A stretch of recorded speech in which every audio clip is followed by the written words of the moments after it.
କହିଲେ ଜଣକୁ ସାଙ୍ଗରେ ନହାଣି ଇଏ ସର୍ବେ ଲଙ୍କା ଆସିବ ଆସିଲେ ରାବଣ ରାମ ତାଙ୍କୁ ପୂଜା କରିବା ଆସିଲେ ରାବଣ ରାମ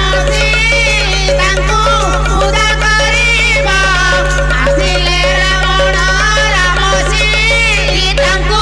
ପୂଜା କରିବା କାହାରି ନା ନ ଲେଖି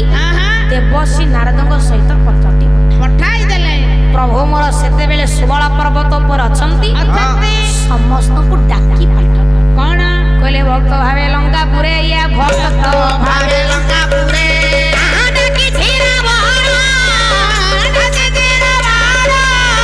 ସବେ ବସ୍ତ୍ର ତ୍ୟାଗ କର ରଖିନି ମନ୍ତ୍ରାଳୟ ସର୍ବେ ଅସ୍ତ୍ର ତ୍ୟାଗ କର ସର୍ବେ ଅସ୍ତ୍ର ତ୍ୟାଗ କର ରଖିନି ମନ୍ତ୍ରାଳୟ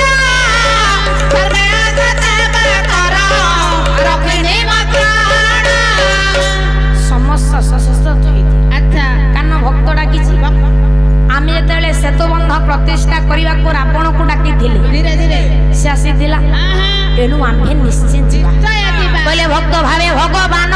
ଭକ୍ତ ଭାବେ ଭଗବାନ ପୂଜା ସେବା ପୂଜା କରିବା ଲକ୍ଷ୍ମୀ ନାରାୟଣ ରୂପ ଏକତ୍ର ଦେଖିବା ଏ କଥାକୁ ଦେଖି ସାରିବା ପରେ ସେଥିରେ ଥିବା ପେଚୁଟାକୁ ଦେଖିଲେ କହିଲେ କଥା